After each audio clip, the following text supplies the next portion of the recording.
Assalamualaikum warahmatullahi wabarakatuh. Perkenalkan kami dari kelompok 3 dengan ketua kelompok Nursifa Lutfiana Sari, anggota kelompok Amalia Fitri, Aninda Nur Alifah Sabrina, dan Novia Dwi Arisna. Kami dari kelas 5B Program Studi Pendidikan Bahasa dan Sastra Indonesia, Fakultas Keguruan dan Ilmu Pendidikan Universitas Sinar Bangsa Karawang. Di sini kami akan mempresentasikan proyek rancangan penyusunan proposal penelitian Pendidikan Bahasa dan Sastra Indonesia untuk memenuhi tugas mata kuliah metodologi penelitian dengan dosen pembimbing Ibu Verina SSMPD. Dengan judul penelitian, analisis tindak tutur pada ceramah Ustazah Oki Setiana Dewi atau OSD di channel YouTube Sayap Dakwah TV dan kaitannya dengan materi teks ceramah pada tingkat sekolah menengah atas. Abstrak. Tindak tutur merupakan perilaku tuturan atau ujaran yang digunakan oleh pengguna bahasa dalam kegiatan komunikasi. Sudrajat 2009 halaman 136. Tindak yang dihasilkan sebuah tuturan dapat diklasifikasikan menjadi 3 bagian, yaitu tindak lokusi, ilokusi, dan perlokusi. Pragmatik adalah cabang ilmu bahasa yang mempelajari konsep-konsep abstrak tertentu pada agen. Carnap 1998. Ceramah merupakan suatu nasihat atau petunjuk-petunjuk yang disampaikan kepada audiens yang berperan sebagai pendengar. Tujuan dari penelitian ini yaitu untuk mendeskripsikan tindak tutur yang digunakan oleh Ustazah Oki Setiana Dewi pada ceramahnya di channel YouTube Sayap Dakwah TV. Subjek pada penelitian ini adalah Ustazah Oki Setiana Dewi. Adapun yang menjadi observer di sini adalah peneliti sendiri yang mengamati dan meneliti tindak tutur yang terdapat pada ceramah Ustazah Oki Setiana Dewi. Faktor atau objek yang akan diteliti dalam penelitian ini adalah tindak tutur Ustazah Oki Setiana Dewi. Penelitian yang dilakukan peneliti ini menggunakan metode deskriptif dengan pendekatan kualitatif. Menurut Tarigan, 2013 halaman 1 mengungkapkan keterampilan berbahasa dalam bahasa Indonesia meliputi 4 aspek, yaitu menyimak, berbicara, membaca, dan menulis. Dapat dijelaskan bahwa sejak lahir manusia memiliki keterampilan berbahasa. Keterampilan berbahasa terbagi menjadi 4, yaitu keterampilan menyimak, berbicara, membaca, dan menulis. Kata kunci, tindak tutur lokusi, ilokusi, perlokusi, ceramah, dan Ustazah Oki Setiana Dewi. Latar belakang. Bahasa akan dapat tumbuh berkembang jika digunakan oleh masyarakat. Kajian pada bahasa perlu mempertimbangkan konteks penggunaannya agar seseorang mampu menangkap makna yang tersirat dalam penggunaan bahasa dengan cara mempelajari pragmatik. Dalam ilmu pragmatik, perlu mempelajari fungsi dan maksud tuturan atau ujaran. Tindak tutur merupakan perilaku tuturan atau ujaran yang digunakan oleh pengguna bahasa dalam kegiatan komunikasi. Sudrajat 2009 halaman 136. Tindak yang dihasilkan sebuah tuturan dapat diklasifikasikan menjadi 3 bagian, yaitu tindak lokusi, ilokusi, dan perlokusi. Tindak tutur biasanya terdapat dalam acara-acara formal seperti ceramah atau dakwah. Tuturan yang diangkat dalam penelitian ini adalah tuturan yang disampaikan oleh Ustazah Oki Setiana Dewi pada ceramahnya di channel YouTube Sayap Dakwah TV. Alasannya, karena dakwah Ustazah Oki Setiana Dewi, gaya berceramahnya berbeda dengan penceramah lainnya. Ustazah Oki Setiana Dewi tampil dengan penyampaian tuturannya yang santun, terperinci, dan humoris, sehingga dapat mudah dipahami oleh audiens, walaupun dalam beberapa ceramahnya terselipkan guyonan untuk membangun suasana menjadi lebih hidup. Identifikasi masalah penelitian. Berdasarkan latar belakang yang tertera di atas, terdapat beberapa masalah yang ditemukan. Permasalahan yang ditemukan yaitu terdapat 3 jenis tindak tutur, lokusi, ilokusi, dan perlokusi yang disampaikan oleh Ustazah Oki Setiana Dewi dalam ceramahnya di channel YouTube Sayap Dakwah TV. Pembatasan masalah penelitian. Pembatasan masalah ini bertujuan untuk menghindari penyimpangan ataupun pelebaran pokok permasalahan agar penelitian menjadi lebih terarah sehingga tujuan penelitian akan tercapai dengan baik. Adapun batasan masalah pada penelitian ini yaitu luas lingkup hanya meliputi tentang analisis tindak tutur pada ceramah Ustazah Oki Setiana Dewi di channel YouTube Sayap Dakwah TV dan kaitannya dengan materi teks ceramah pada tingkat sekolah menengah atas. Perumusan masalah penelitian. Berdasarkan latar belakang permasalahan yang telah diuraikan oleh peneliti, maka rumusan masalah yang menjadi fokus bahasan yaitu bagaimana tindak tutur yang terdapat pada ceramah Ustazah Oki Setiana Dewi di channel YouTube Sayap Dakwah TV dan kaitannya dengan materi teks ceramah pada kelas 11 sekolah menengah atas. Tujuan penelitian. Berdasarkan pada latar belakang yang telah diuraikan sebelumnya, maka penelitian ini bertujuan untuk mengetahui berbagai tindak tutur yang terdapat dalam pembicaraan atau ceramah Ustazah Oki Setiana Dewi atau OSD pada channel YouTube Sayap Dakwah TV. Manfaat penelitian. Pertama, secara teoritis, penelitian ini diharapkan bermanfaat untuk perkembangan ilmu pengetahuan khususnya di bidang pendidikan bahasa Indonesia. Kedua, manfaat praktis. Yang pertama, bagi penulis, penelitian ini diajukan sebagai syarat untuk menyelesaikan tugas akhir mata kuliah metodologi penelitian. Yang kedua, penelitian ini diharapkan dapat menambah pengetahuan dan wawasan kepada pembaca dan menjadikan penelitian ini sebagai bahan bacaan bagi peneliti berikutnya yang akan meneliti dengan tema yang sama. Penjelasan istilah. Untuk menegaskan dan menjelaskan makna dari setiap kata kunci yang terdapat pada judul dan fokus penelitian yang berdasarkan maksud dan pemahaman penulis, maka dengan ini penulis menegaskan dan menjelaskan istilah yang digunakan yaitu sebagai berikut. Yang pertama, tindak tutur. Menurut Scarl, tahun 1969, dalam komunikasi berbahasa, tindakan yang dilakukan oleh penutur secara tersirat, tindakan tersebut disebut dengan tindak tutur. Tindak tutur atau speech act merupakan tuturan sebuah kalimat dengan tujuan untuk menyatakan suatu maksud atau penutur agar diketahui oleh mitra tutur. Tindak tutur merupakan suatu fenomena yang pragmatik yang sangat menarik untuk dikaji. Dikatakan menarik karena kajian dalam tindak tutur dapat terlepas dari konteks yang melingkupinya. Dalam kaitannya dengan tindak tutur, ada 3 tindakan yang terdapat dalam tuturan. Yang pertama, tindak tutur lokusi. Tindak lokusi atau tindak sebutan pernyataan atau lokusioner merupakan suatu tindakan atau perbuatan yang menyatakan, memberitakan, dan menginformasikan sesuatu. tindak lokusi ini harus disampaikan dengan tuturan yang baik dan teratur, dan tindak lokusi ini juga merupakan suatu tindak untuk menyatakan sesuatu secara objektif atau apa adanya. Oleh karena itu, hal yang diutamakan dalam tindak tutur lokusi ini yaitu isi dan tuturan yang merupakan ungkapan oleh penutur. Contohnya, ikan paus adalah hewan mamalia atau menyusui. Sebuah pernyataan tanpa melakukan suatu tindakan atau ilokusi ataupun mempengaruhi mitra tutur atau perlokusian. Yang kedua, tindak ilokusi. Tindak ilokusi atau pernyataan atau ilokusioner menurut Black tahun 2011 halaman 38, tindakan ilokusi merujuk pada penyampaian makna tertentu. Dalam arti tindak tutur yang mengandung makna tersebut yang disampaikan penutur kepada mitra tutur. Tindak ilokusi ini tidak mudah untuk diidentifikasi karena tindak ini sangat berkaitan dengan siapa penutur, kepada siapa penutur, dan kapan tindak tuturan dilakukan. Contohnya, rambutmu sudah panjang. Nah, contoh tersebut menunjukkan sebuah kekaguman, akan tetapi jika tuturan tersebut dituturkan oleh istri kepada suaminya, maka maksud tuturan tersebut adalah untuk memerintahkan agar sang suami segera memotong rambutnya. Kemudian yang ketiga ada tindak perlokusi. Tindak perlokusi adalah suatu tindakan yang dapat menumbuhkan pengaruh atau efek terhadap mitra tutur, dan tindak ini mengandung suatu daya untuk melakukan tindak dengan mengatakan sesuatu.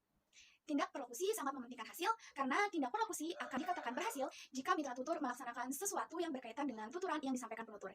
Tindakan yang dilakukan tersebut mengacu pada aturan atau norma penugasan penggunaan bahasa dalam situasi tuturan antara dua belah pihak. Contohnya, rumahnya jauh. Jika dilihat dari makna lokusi, penutur bermaksud menyampaikan atau menginformasikan bahwa orang yang sedang berbicara atau dibicarakan sangat pasif dan tidak terlalu aktif dalam kegiatan apapun. Sedangkan, jika dilihat dari makna perlokusi, penutur mengharapkan ketua pelaksana kegiatan tidak terlalu membebankan banyak tugas kepada orang yang dibicarakan tersebut. Kemudian, pengertian ceramah.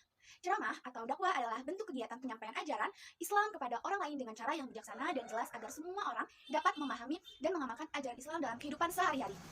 Dalam Kamus Besar Bahasa Indonesia, dakwah merupakan penyiaran, propaganda, penyiaran agama, dan pengembangannya di kalangan masyarakat, seruan untuk memeluk, mempelajari, dan mengamalkan ajaran agama. Ceramah atau dakwah ini juga merupakan kegiatan untuk mengajak setiap orang untuk taat kepada Allah Subhanahu wa Ta'ala sesuai dengan akidahnya. Ceramah atau dakwah yang dimaksud dalam penelitian ini adalah ceramah yang dilakukan di media sosial untuk mengajak atau menyuruh orang-orang atau mitra tutur untuk selalu berbuat baik sesuai dengan ajaran agama Islam. Tinjauan pustaka. Menurut Karigan tahun 2015 halaman 16, berbicara merupakan kemampuan dalam mengeluarkan ucapan bersangkutan dengan bunyi-bunyi, artikulasi, atau kata-kata untuk mengekspresikan, menyatakan, atau menyampaikan pendapat, gagasan pokok, dan perasaan. Menurut Leach dalam buku Jumanto tahun 2017 halaman 39, pragmatik merupakan ilmu studi yang membicarakan berkaitan dengan bagaimana tuturan memiliki makna dalam situasi. Selain itu, terdapat menurut Richard dalam buku Jumanto tahun 2017 halaman 39, bahwa pragmatik merupakan sebuah studi yang membicarakan tentang penggunaan bahasa dalam komunikasi. Paling diutamakan ialah hubungan yang terjadi di antara kalimat dan konteks dan situasi yang digunakan kalimat tersebut. Dapat dijelaskan mengenai pendapat di atas bahwa pragmatik merupakan sebuah cabang ilmu studi yang mempelajari hubungan antar konsep yang merupakan tanda atau simbol dan penggunaan bahasa tersebut dalam kaitannya dengan konteks tertentu. Pembicaraan harus mengetahui lawan bicaranya, baik usia, jenis kelamin, tingkat sosial atau status sosial, dan juga tempat. Di dalam studi atau materi pragmatik terdapat tindak tutur. Tindak tutur adalah sebuah ungkapan yang digunakan oleh pengguna bahasa dalam kegiatan komunikasi. Menurut Sudrajat tahun 2019 halaman 136. Tindak tutur ini juga merupakan dalam sebuah ceramah. Ceramah merupakan suatu pengambilan berbicara yang dimana dilakukan secara lisan dengan tujuan untuk menyampaikan informasi. Ceramah juga termasuk ke dalam pragmatik karena di dalam pragmatik mengkaji maksud penutur dalam tuturan atau pembicaraannya. Ceramah terdapat makna tindakan yang berbentuk kalimat sehingga dapat dimengerti secara jelas dan juga tepat. Poin selanjutnya ada kerangka berpikir. Dalam kerangka berpikir ini, yang pertama mencakup ceramah Ustazah Oki Setiana Dewi di channel YouTube Sayap Dakwah TV, lalu ada analisis pragmatik yang mendeskripsikan tentang tindak tutur yang diduga terdapat pada ceramah Ustazah Oki Setiana Dewi di channel YouTube Sayap Dakwah TV, lalu ada pendekatan penelitian yang mencakup analisis data serta teknik pengumpulan data, dan yang terakhir ada hasil penelitian. Penelitian relevan. Penelitian pertama yang dianggap relevan dengan penelitian ini adalah penelitian yang telah dilakukan oleh Ahmad Bindani, mahasiswa program studi pendidikan bahasa dan sastra Indonesia, Universitas Islam Perbangsa Karawang pada tahun 2022, yang berjudul Analisis Tindak Tutur Ceramah Ustadz Adi Hidayat pada channel YouTube Audio Dakwah. Penelitian tersebut membahas tentang yang pertama, tindak tutur lokusi yang digunakan oleh Ustadz Adi Hidayat pada channel YouTube Audio Dakwah. Yang kedua, tindak tutur ilokusi yang digunakan oleh Ustadz Adi Hidayat pada channel YouTube Audio Dakwah. Dan yang ketiga yaitu tindak tutur perlokusi yang digunakan oleh Ustadz Adi Hidayat pada channel YouTube Audio Dakwah. Jenis metode penelitian yang digunakan pada penelitian tersebut yaitu menggunakan metode kualitatif dengan pendekatan deskriptif. Pengambilan data yang dilakukan oleh peneliti dilakukan secara alamiah, yaitu dengan cara mendengarkan, mencatat kembali, melakukan analisis, dan mendeskripsikan hasil analisis. Penelitian kedua yang dianggap relevan dengan penelitian ini adalah penelitian yang telah dilakukan oleh Karwila Dewi, Odi Supriyadi, serta Sita Rosalina, dosen program studi pendidikan bahasa dan sastra Indonesia Universitas Islam Perbangsa Karawang pada tahun 2021 yang berjudul Tindak Tutur Ilokusi pada Ceramah Ustadz Abdul Somad edisi Ramadan. Penelitian tersebut mendeskripsikan tentang wujud dan fungsi tindak tutur ilokusi seperti asertif, direktif, komisif, ekspresif, serta deklarasi yang terdapat pada ceramah Ustadz Abdul Somad edisi Ramadan yang berjudul 5 Amalan di Akhir Ramadan. Jenis metode penelitian yang digunakan pada penelitian tersebut yaitu menggunakan metode kualitatif dengan pendekatan deskriptif. Teknik pengumpulan data yang digunakan pada penelitian tersebut yaitu teknik simak bebas libat cakap serta teknik catat. Perbedaan penelitian ini dengan penelitian yang sedang peneliti lakukan adalah tindak tutur yang digunakan pada penelitian ini hanya memfokuskan pada tindak tutur ilokusi dan tidak mencakup tindak tutur lokusi serta perlokusi seperti yang fokus peneliti sedang teliti. Kedua penelitian tersebut relevan dengan penelitian ini karena sama-sama membahas tentang tindak tutur dalam ceramah. Dari pemaparan di atas dapat kita ketahui jika penelitian tentang tindak tutur ini memang sangat menarik untuk diteliti. Hal yang menjadi pembeda pada penelitian ini dengan penelitian sebelumnya adalah objek yang digunakan serta fokus yang akan diteliti dalam penelitian. Berdasarkan penelitian yang telah dibahas oleh peneliti yang sudah ada sebelumnya dapat dijadikan acuan juga referensi pada penelitian yang akan dilakukan. Metodologi penelitian. Metodologi penelitian yang pertama yaitu pendekatan penelitian. Pada penelitian ini, peneliti menggunakan pendekatan kualitatif yang merupakan pendekatan yang timbul dari data. Pendekatan kualitatif dipilih peneliti karena pada penelitian ini, peneliti berfungsi sebagai alat pengumpul data yang membuat keberadaannya tidak akan terpisahkan dari apa yang diteliti. Peneliti akan memberikan serta mencurahkan minat yang lebih terhadap partisipan yang akan diteliti agar mengetahui bagaimana persepsi dan makna menurut sudut pandang partisipan yang diteliti. Pada penelitian ini, peneliti fokus menganalisis video ceramah Ustazah Oki Setiana Dewi di channel YouTube Sayap Dakwah TV agar mendapatkan data-data yang nantinya akan diteliti untuk memecahkan masalah yang dirumuskan sebelumnya. Pengumpulan data dilakukan dengan memahami secara mendalam apa yang disampaikan oleh Ustazah Oki Setiana Dewi pada video ceramah yang ada di channel YouTube Sayap Dakwah TV. Selanjutnya, peneliti akan menganalisis tindak tutur pada video ceramah Ustazah Oki Setiana Dewi di channel YouTube Sayap Dakwah TV. Hasil penelitian berupa deskripsi yang berisi jawaban dari masalah yang akan diteliti. Yang kedua, metode penelitian. Pada penelitian ini, peneliti menggunakan metode deskriptif dengan pendekatan kualitatif. Metode deskriptif merupakan metode penelitian yang mendeskripsikan mengenai objek penelitian keadaan sekarang sesuai dengan fakta-fakta yang ada, kemudian dianalisis dan diinterpretasikan. Sukmadi Nata, 2009, halaman 72 menyatakan bahwa penelitian deskriptif ditujukan untuk mendeskripsikan atau menggambarkan fenomena-fenomena yang ada. Selanjutnya, penelitian ini memiliki tujuan yaitu memberikan sebuah gambaran secara sistematis, faktual, akurat mengenai data dan sifat-sifat serta hubungan yang berkaitan dengan fenomena-fenomena yang sedang diteliti dan sesuai dengan sifat alamiah data itu sendiri dalam Jeja Sudharma tahun 2012 halaman 16. Sedangkan pendekatan kualitatif yaitu pendekatan yang mengandung penalaran gambaran pada suatu situasi dalam konteks tertentu dan lebih berdominan meneliti berbagai hal yang berhubungan dengan aktivitas sehari-hari. Oleh sebab itu, fokus penelitian ini memang seharusnya menggunakan metode kualitatif deskriptif karena tujuan dari penelitian ini adalah menganalisis tindak tutur pada ceramah Ustazah Oki Setiana Dewi. Assalamualaikum warahmatullahi wabarakatuh. Saya Amanda Fitri. Saya akan membahas tentang metodologi penelitian bagian 3, subjek dan objek penelitian. Subjek pada penelitian ini adalah Ustazah Oki Setia Dewi atau OSD. Dan faktor atau objek yang akan diteliti dalam penelitian ini adalah tindak tutur Ustazah Oki Setiana Dewi atau OSD.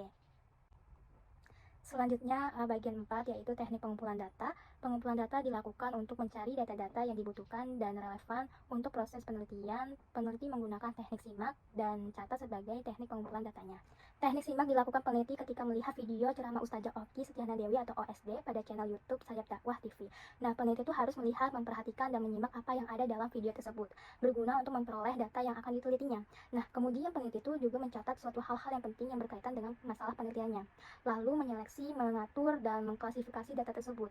Dalam melakukan teknik simak dan juga catat ini, peneliti itu harus fokus dan teliti untuk melihat, mendengar, dan menyimak sumber data yang ada. Sebab data-data tersebut nantinya tuh akan dicatat agar peneliti itu memiliki data yang cukup dan juga relevan untuk melakukan penelitian.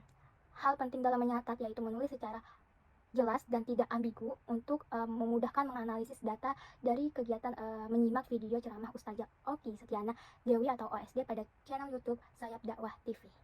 Selanjutnya yang kelima itu ada instrumen penelitian. Pengumpulan data dilakukan untuk mencari data-data yang dibutuhkan dan relevan untuk proses penelitian. Nah, peneliti menggunakan teknik simak dan catat sebagai teknik pengumpulan datanya. Nah, di samping ini ada sebuah tabel yang berisi tanggal, topik, dan terdapat 3 bentuk yaitu ilokosi, prelokosi, dan lokusi. Dan juga terdapat keterangan. Terakhir keenam yaitu teknik analisis data. Langkah-langkah teknik pengumpulan data yang digunakan oleh peneliti adalah pengumpulan data, penganalisisan data, dan penyajian data. Diagram alur penelitian yang menggambarkan desain atau alur penelitian dapat dilihat pada gambar di samping ini. Studi literatur. Di dalam ini ada pengumpulan data, mencari video, ceramah di YouTube. Selanjutnya ada pelaksanaan penelitian. Di dalam ini ada kegiatan menyimak dan juga mencatat hal-hal yang penting pada ceramah Ustazah Oki Setiana Dewi di channel YouTube Sayap Dakwah TV. Nah, dari menyimak dan mencatat hal-hal yang penting itu dibuat data transkrip dan dimasukkan ke dalam instrumen dengan menggunakan kode yang telah dibuat oleh peneliti. Nah, selanjutnya itu ada analisis data. Di sini peneliti menganalisis hasil penelitian dari data yang didapat pada ceramah Ustazah Oki Setiana Dewi di channel YouTube Sayap Dakwah TV yang berkaitan dengan tindak tutur seperti ilokosi, perlokusi, lokosi. Nah, selanjutnya itu ada kesimpulan dan saran. Di sini peneliti itu menjelaskan kesimpulan hasil dari penelitian dan memberikan saran serta solusi perbaikan. Nah, di dalam penyajian itu terdapat menyajikan hasil penelitian dan juga kesimpulan. Setelah itu baru peneliti itu menyusun laporan yang ditelitinya itu.